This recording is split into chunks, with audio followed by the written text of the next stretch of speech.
On everyone, this is Noah from Spanky the Sparky. Today we have a very special guest, Mr. Brandon Nichols out of IBEW 322 in Wyoming. Brandon, how's it going? Oh, it's going pretty good, brother.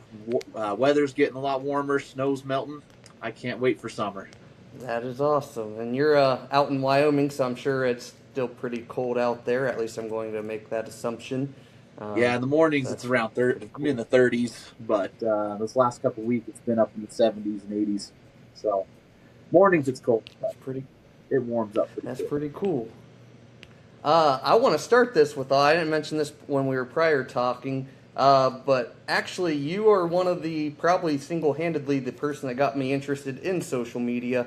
I stumbled across your page early on, so that's something I don't think I've ever told you, but you were probably the No, driving force behind me getting started in social media, to be 100% honest. So for that, thank you.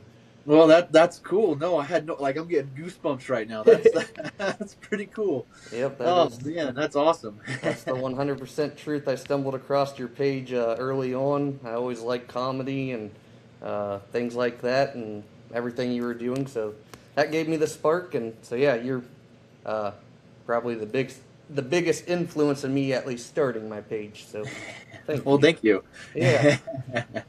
Oh, but before we dive into any questions, if you want to just give her a general, a short bio about yourself, we'll obviously incorporate that into the questions. But for those that are listening, just a little bio about yourself. Yeah, sure. My name's Brandon Nichols. I'm out of IBEW Local 322 in Wyoming. I am currently on our executive board with my local. I am also a region representative for the Wyoming AFL-CIO. I've been in the union for 13 years now. That's awesome. Yeah, I've That, it's been fun. Also, NIC Electric, if nobody knows, yep. on Instagram, Facebook, TikTok, YouTube. Just like to have fun. I enjoy comedy, so anything to make somebody laugh, and it's just something I enjoy. Yeah, no, I realized early on, I mean, just life itself, I always like comedians. If you can, no matter what profession, if you can get people to laugh, I mean, you can bring people together. And right now in the world, there's a lot of divisions. So, There uh, sure is. yeah. uh, you've gone from apprentice to an e-board member, or for those that don't know what an e-board is, an executive board member. What did you see early on in the trade that made you realize leadership and advocacy were the path for you directly? I mean, honestly, I didn't really even think about getting in the leadership positions. Even in the apprenticeship, I would see, the local president would show up, RPA organizers would show up. They'd come talk to us. It's like, oh, that's cool. They get to know everybody, but I just kind of want to work and Yeah. make some money. And it wasn't until I actually in 2019, before COVID hit, I actually decided to travel. And I was married at the time, so my family, we all went to Oregon, Oh, nice. local 48, and where I worked for 2 years. Even when COVID hit, I continued to work. Eventually, we got pregnant with our third child and wanted to move back home. And so in 2021 is when I left Oregon. But during my time as a traveler in Oregon, I got to talk to so many brothers, so many sisters, see um, what local 48 was doing, what other locals were doing, that these other travelers that I meet, what they're doing in their own locals. And it kind of got the spark interested in me to kind of become more involved with the union, get more involved with and um, not applying, putting my name in the hat for Yeah. an executive board member. And I got voted in, and here I am. And then ultimately, I started going to AFL-CIO conventions here in Wyoming, and there was a vacancy where I live. So that honestly was kind of it was an easy election because it was just handed to me basically. But it's been good. It's been fun. I've really enjoyed being able to travel the state of Wyoming as well as the Rocky Mountain states and talk with other brothers and sisters. It's been a lot of fun. That's awesome. And it's important that younger people are getting involved in leadership because, I mean, there's obviously a tremendous amount of older end, I guess, Gen Xers and then baby boomers that are in those high up positions that I mean, they're on their way out, so it's important that younger individuals get involved sooner than later.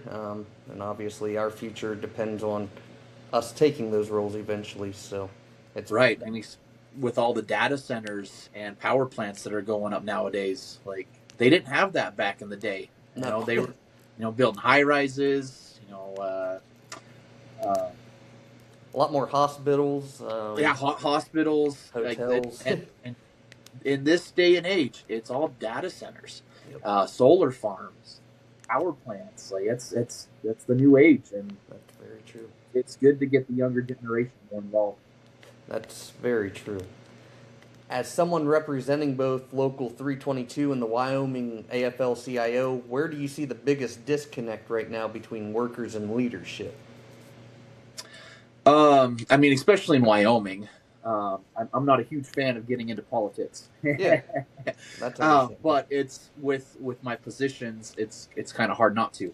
Yeah, Uh, and what I've seen between the membership as well as the leadership is there's a disconnect when it comes to politics. A lot of membership don't understand that politics end up being involved in our workforce, being involved in our workplaces. In was it New York City that the Gateway? The Gateway Tunnel Project. Yes, Yep. that got shut down. Yep. Donald Trump shut that down and sent thousands of union members out of work. Yep. I mean, it's huge, but here in Wyoming, not a lot of members see that. They see Donald Trump and they see that he's the best thing ever. The mecca of politicians. Right. I mean, me myself, I try not to pick sides. I try to stay in the middle, but I mean, this day and age, it's hard to stay in the middle. It's more leaning one way than the other. I fully agree. And I would agree with what you're saying, politics and not just our membership and leadership within the union trades, but as a whole. It leads to a lot of division, a lot of issues. But I mean, another example is here in Wyoming, the legislature tried to vote in, or basically try to get rid of government workers who were part of the union, trying to get rid of them being able to pay their dues automatically through their pay stubs. And it went all the way to the House, all the way to the Senate. Ultimately, it ended up on the governor's desk. And luckily, the governor is a smart man, and he vetoed that bill, and it's gone. So it's interesting. People don't understand that politics are very involved with us in the union and as a workforce. And the one thing that I guess especially during election time when someone's trying to put out there what they're going or supposed to do, as a lot of members only hear that aspect after the elections. A lot of members aren't actually, I guess, either researching or just aware of what's actually happening. And that in itself is a very large issue from my own personal perspective. I do think members as a whole, I'm sure leadership's more involved, but membership as a whole needs to do a better job in actually following everything going on in politics. Because there's a lot of stuff that happens that's not widely publicized that has a long-lasting impact on just about everything we do, especially with the current administration. But that's where I'm going to leave politics at. Hopefully people do their due diligence, and that's all I can say. Yep. It's a free country. You can vote for whoever you want to. Yep. A lot of people in the trades feel unheard. I know myself, early on in my apprenticeship, I was that exact same way. What's actually being done behind the scenes to make sure their voices translate into real change? Sorry, can you rephrase that question? Yes. So, a lot of people, let's just say apprentices early on feel like they're unheard. Is there anything being done, I guess, specific to your local or I guess in your district where, I guess, apprentices or the younger people to the trades can translate their voice into real change, whether that's being, I guess one example would be going to union meetings. I feel like a lot of younger members aren't utilizing that as an avenue. Or maybe just contacting your hall's leadership directly if you don't feel comfortable speaking in front of a I guess, a big group of people at a union meeting. Are there any things like that in place, or would you say those are the best options for that? Honestly, with today's generation, we're working on getting rid of um, that journeyman who always treated their apprentices like crap. Yep. And I mean, I got it, but I got it as well. it's I mean, and I actually ended up really good friends with my journeyman. I mean, he would throw out the jokes, and the other journeyman would too. And luckily, I had thick skin and was able to push through. But Yeah. today's age of apprentices, it's a little different. And it's like, I mean, a little bit of teasing now and then. It's I feel like that's okay because we're just all joking around. And but when the apprentice comes back with also kind of a good comeback, I'm like, chuckle about it. It's, they're working on getting that thick skin, and they're the next generation. They're the ones that are going to be paying for your pension when you retire. Yep. But we're working on getting the apprentices to come to the union meetings, to come to the picnics, come to the community service projects, get them more involved, and also be willing to listen to them and their concern. And also bring, if they're not comfortable with coming to union meetings, bring up their issues to the general membership. That's true. That's I fully agree with that. I think meetings are obviously, I would say, a starting point, but there's a lot of other opportunities out there that exist. Maybe one way doesn't work best for you, but there are a lot of opportunities out there to voice your concern. I think it's just a matter of finding the correct one that matches your personality. You've been in the union since 2013. How has the mission of organized labor evolved since then, and where do you think it's falling short today? That's a good question. I mean, from when I started, I didn't really quite understand what the union was all about. But with going to different conventions and union events, kind of seeing the bigger picture, it's with the IBEW. It is our goal to unionize and bring together all electrical workers. Yep. Now, back in the day, they pick and choose. Pick and choose, is that the right word? Yeah. Chose. And it really, I mean, and they, tossed around the word rat. And it's something that we as a union need to get rid of, honestly. There are people that choose to be non-union, and honestly, I feel like that's okay. It's their own personal choice. Yep. But we just want everybody to have the opportunity to see the union, understand what it's all about, and have that opportunity to join the union. I would agree. I will say the rat portion you were talking about, technically at one point, well, not technically, at one point I would have been considered a rat. I started out non-union, but I was also speaking with, IBEW, an organizer from Local 11 in Los Angeles, and he said roughly about the same thing, that term just needs to be eliminated. Yes. And I do, kind of building off of what you said, everyone I've ever talked to, especially from an organizer perspective, and it makes sense. Yeah, their title is an organizer, but at the end of the day, all members are organizers. So, yeah. Wyoming isn't exactly known as a overly strong union state, such as like Illinois, I guess I could say, or maybe like a New York. What are the unique challenges you're facing organizing and advocating in that environment? Oh yeah, for sure. Like Wyoming has its own challenge. Yeah. Where once again, here comes the politics. Like Wyoming's a very red state. When people hear unions, they automatically think the Democrats, the liberal. They don't understand that with unions, we support those who support us. Yep. And that's one thing that I like to bring up when I'm talking to other people. It's like, oh, well, you're just a dumb Democrat, blah, blah, blah, blah, blah. Like, no, I'm actually technically, I am a registered libertarian. But we support those who support us. And Yeah. that's all it comes down to. If you're going to support us, we're going to support you. Easy as that. And like talking with people in Wyoming, it's very gun rights. Now, it's just we here in Wyoming, we love our guns, we love our kids, and a lot of the policies from the left, a lot of gun control, which I feel like we do need a little bit of gun control. Obviously, some gun classes would be nice, but Yeah. it's just there's got to be a little bit of a give and take between both sides. That's the biggest And, thing that I think we fail at.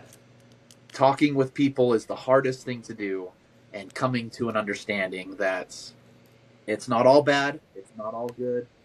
Somewhere in the middle, we can come to it. I think you kind of nailed the nail on the head with that. I think a lot of, whether it's politics, a general issue, whatever the case may be, a simple conversation among people would go a lot further than a lot of people would realize. And just kind of like marriages, for instance. Before I got married, I was looking at all the pros and cons of everything, to be brutally honest. But communication is one of the largest aspects to divorce, I come to realize. Just overall, communication would go a long way in every facet of life. Sure would, brother. What's one thing rank and file members misunderstand about how decisions are made at the leadership level? Well, I mean, with the leadership level, there is a lot of talk and a lot of meetings. It isn't just show up one time and be like, "Oh, this is how it is." No, there's a lot of meetings, a lot of voting going on, a lot of discussion.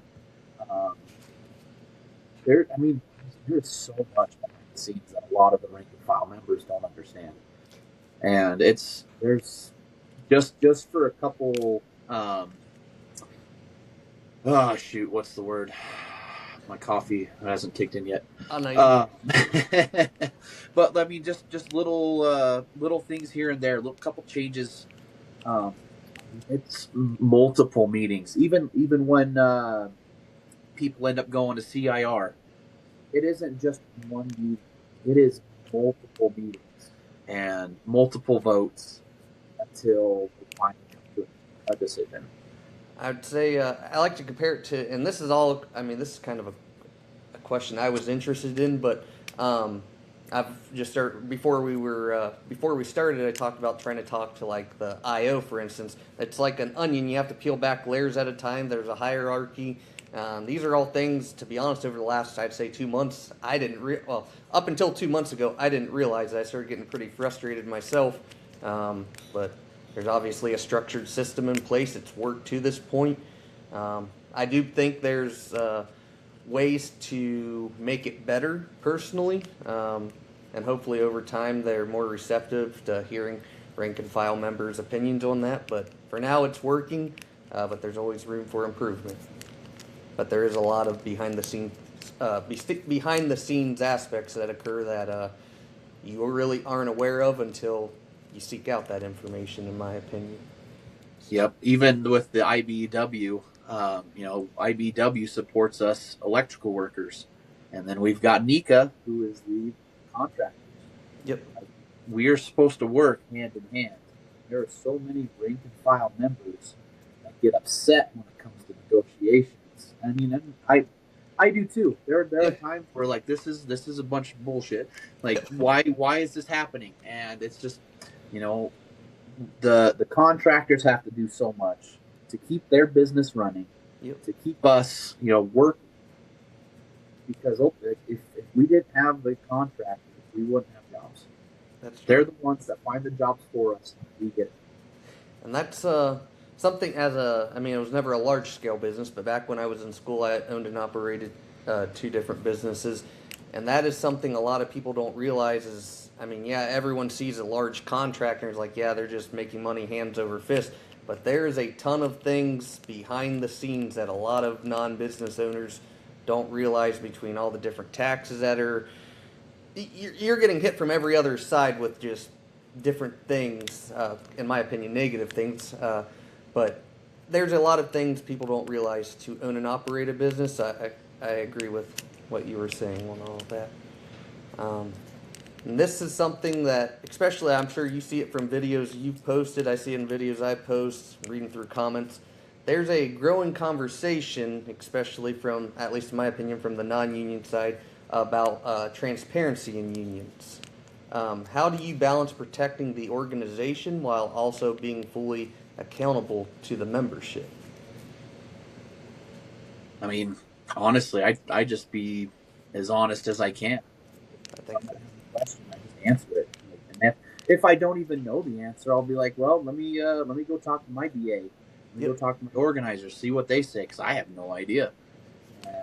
And I just bring the answer right back to them.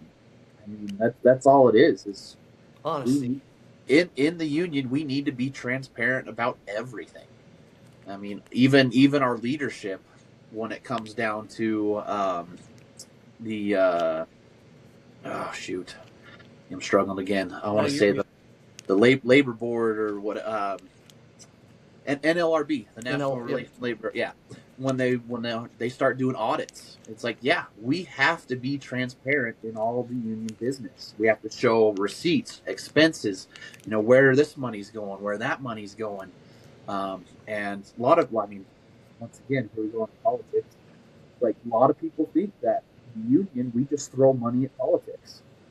And it's like, honestly, our union dues, that's not what it's meant for. That's not what they go. We have a separate account where union members can donate to. That's what can get donated to politicians. And what a lot of people don't realize, and I would be willing to say a majority of even current rank and file membership don't realize, is you can go to the Department of Labor and you can find any union you want, and you can see their payroll from all their, I guess, in office employees, their expenses, donation. You can see all of that. That's public information through the Department of Labor. So I think that in itself is a huge transparency aspect, at least financially. But yeah, I think you just being honest. If you don't know, obviously seek out the information. I'll never give out information I'm not fully certain on, and if I don't know it off the top of my head, whether it's asking someone that does know or research, that's my way of going about it. But I think honesty is key. Yep. So. And even if, like, these locals get audited by the NLRB, if there's someone that gets busted for embezzlement, they end up in prison. Yep. So there's a lot of stuff going on behind the scenes that we don't know about, that our BAs, our organizers, they have to be transparent about, or else they're going to prison. Exactly. So that actually, I don't know, within the last 10 years, I don't know the exact year. I mean, I don't like bringing it up, but it's true. I think it was in Philadelphia. I think there was 3 different, I call them office members, but 3 members ended up in some hot water, and all 3 of them ended up facing the consequences. Yep. I think it was a little longer than that, but I mean, I say 10 years ago, and I think that was like elementary school. So. That's funny. For the next generation coming into the trades, what needs to change right now to keep them engaged, informed, and actually proud to say they're union? I guess even removing the, informed and the union aspect, what needs to change right now to keep them engaged? I think if you lose them in the engagement process, you're going to lose them on the rest of it. So what needs to happen right now to keep them engaged initially? And this is why the IBEW has come out with Renew. All these locals now have the Renew committees, which is to get more of the younger generation more involved. Yep. Where they're doing community service, where they're having their own little brotherhood nights, having little raffles for sick and needy. It's really just getting these younger members more involved with the local and seeing the bigger picture. Yeah, I fully agree with that. And then on the ending portion of that, I'd say engaged and informed is kind of the same thing in a way. What needs to change, and maybe nothing needs to change. In my opinion, I don't know if there needs to be anything to change, but what keeps them saying I'm proud to be union, or keeping them in the union rather than jumping to the non-union side? Honestly, I think it comes down to what the benefits of being in the union can provide them. A lot of people don't understand that, okay, yeah, we've got the wage. But a lot of people don't understand how the pension works, how the annuities work, Yep. how our health, dental, vision, how that works. Um, and it's just, and this is one thing with my local that we are talking about is having these like informational meetings where newer, even older generation IBEW members can come to these classes and we talk about the benefits, how they work, how it all makes the bigger picture of everything. Because I know when I first joined the union, I was brand new, Yeah. had no construction experience at all. Shoot, I had my foreman come up to me right in my face, tell me I wasn't even going to make it in the apprenticeship. Right. And it's just like I had no idea what was going on. And so with these classes that Local 322 is going to put on, it'll help the younger generation more have a better understanding of what their benefits are going to do for them and how it helps them in the long run. Where working non-union, I mean, some non-union shops do have health and dental, all that stuff. Yeah. Some of them just like, hey, here you go. You have $70 an hour. You can decide what you want to do with it. Yeah. I agree. Like I said, initially I started out non-union. I made $12 an hour. Didn't have any, excluding like a Roth IRA. There was no like 401k that they offered.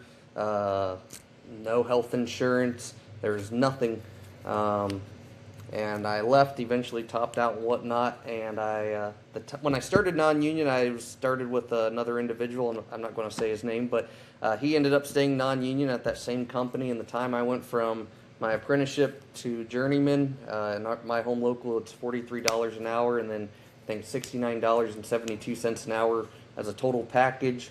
In that same time frame, he's up to like $26 an hour as a journeyman. And I think it kind of goes back, not really a transparency aspect, but that's why I'm a big proponent to social media. We're able to give out a bunch of information to the masses. I know you do it, a lot of others do it, and it's something I wish our just the locals as a whole would be more involved with.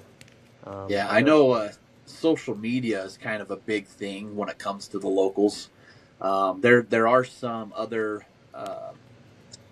union uh, companies that specifically go focus on social media. So these local unions will pay these companies to hey, post information on our own pages. And, I mean, it's great. And it's good and all, but I feel like the unions need to take a little more in charge of their own pages. Yeah, I mean, it's every local is different. I mean, everyone's like, "Oh yeah, it's IBEW." Well, it's different everywhere you go. Like we all face different challenges. We all face different bills coming our way from their legislatures, and it's yeah. We as a local, even as a union in our different locals, need to focus more on our own social media pages. I fully agree. I mean, one thing that I've liked what you've started doing was you've taken all these different locals, you throw it into your AI generator, it has everything, information, what local, where it's at, it has a little artwork with the roughly in the areas. I think that's awesome. You know, it's getting the information out because that's the thing. Not a lot of people know what's going on, and everything on social media. Everybody is basically on social media now, so it's kind of the new way of marketing. That's very true. It's just like I call them bigger locals, like Local 26, for instance. When I made that flyer, I had people from that area messaging me, like saying I had no idea these rates were in my area, and I'm thinking I'm all the way in Central Ohio. This doesn't make sense to me. But yeah, social media can do a lot of good. It can also do a lot of bad. But it is a great way to get information out there. It's also a good way to speak on information that's put out there that's incorrect. And at the end of the day, if you're going to put your face out there, just get ready for all the positives that come with it, but all the interesting messages and comments you get in return is all I can say. The interesting is putting it lightly, too. Yeah, that's very true. I know you said it at the beginning of the interview, but where can people find you online? I am Nick Electric on most social media platforms: Facebook, TikTok, Instagram, YouTube. I am on LinkedIn. I don't do a whole lot on LinkedIn, but yeah, my main go-to is Instagram though. So yeah, if anybody listening to this has any questions about unions or anything like that, feel free to message me on any of those platforms. I'd gladly be able to answer them. That's awesome. Well, as for the interview, that's all I have. I don't know if you have any questions for me directly. Obviously, the ending portion I'll end up just chopping out of what's posted. But if you have any questions for me directly, I'd gladly answer anything you have. I don't know if you do. Honestly, yeah, right now I don't. But no, keep up what you're doing. This is honestly, it's been in the back of my mind for so long about starting my own podcast, doing exactly what you do, and now it's like, no, I don't want to because I don't want to steal your show. You're doing great. No, you're good. At the end of the day, the more the better. The more information that's put out, the more perspectives that's out there. That's the end goal for mine is getting. That's why I try to interview. I'd like to get obviously the higher leadership. I've interviewed journeymen. I've interviewed apprentices. I interviewed a trade school representative from here. Well, not in Columbus, but Cleveland. So I try to get as many different perspectives as possible. And if it can help one person, cool. And if it can, maybe someone sees it and is like, yeah, the trades aren't for me. I mean, that's just as important in my opinion. Right. I mean, even if they're not interested in the trades, there's so many different unions out there. Even the mail carriers, they have their own local. They're just, they're not having a hammer and chisel in their hand or screwdriver. They're just out there delivering the mail. Yep. My dad.